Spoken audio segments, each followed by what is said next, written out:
très différentes. D'abord, si effectivement il y a une oppression islamiste sur des individus et que l'islamisme dans certains quartiers empêche la liberté de conscience des individus, je pense qu'il est tout à fait de la mission pratiquement historique de la gauche d'être aux côtés de ces individus opprimés par un contexte de quartier. Je suis d'accord. D'ailleurs, vous trouverez tout ce que vous êtes d'accord pour qu'on proteste quand il y a une mosquée qui est fermée pour islamisme, on a des protestations de la gauche radicale. C'est quand même incroyable. Oui, non, il faudrait voir, je pense, au cas par cas. Parce oui, au cas par cas, c'est toujours au cas par cas. Il est arrivé aussi qu'on fasse des misères à un lycée, notamment le lycée Averroès dans le Nord, sous couvert du fait que des contenus des cours étaient idéologiques et vraiment fanatiques.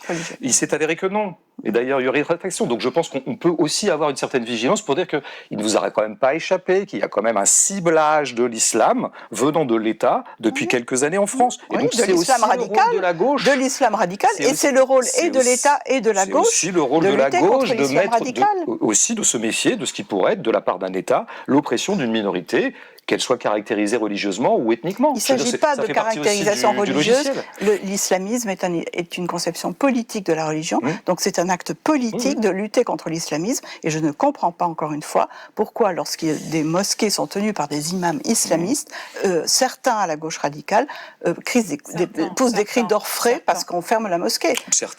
Ils vont complètement à l'encontre des valeurs qu'ils sont censés défendre. Mais là, vous faites des choses un petit peu dans l'abstraction. Non, c'est pas abstrait. Mais sur le coup des valeurs, moi je suis d'accord avec vous. Vous dites je suis pour la liberté de conscience, moi aussi je vais je suis contre. Oui, mais ça veut dire concrètement qu'on est contre l'islamisme aujourd'hui en France. Nous sommes dans des situations où il y a des rapports de force. Il y a des situations actuellement quand même, vous ne pouvez pas négliger que l'islam est extrêmement malmené par les médias d'ailleurs dominants, au même titre, et par les pouvoirs publics. Mais oui, bien sûr, quand même, vous le savez bien. Lorsque l'islam donne des images de lui-même qui sont des images islamistes, on peut comprendre qu'il soit malmené dans les médias, c'est normal et c'est légitime. Mais moi, j'ai aucune sympathie pour l'islamisme. Mais vous savez quoi? En fait, je pense qu'aucune personne de gauche digne de ce nom n'a de sympathie pour l'islamisme. Contrairement. Et la seule chose, finalement, le seul exemple que vous puissiez donner, c'est des collusions qu'il y aurait dans certaines municipalités entre des pouvoirs municipaux et une communauté musulmane, y compris dans sa version islamiste.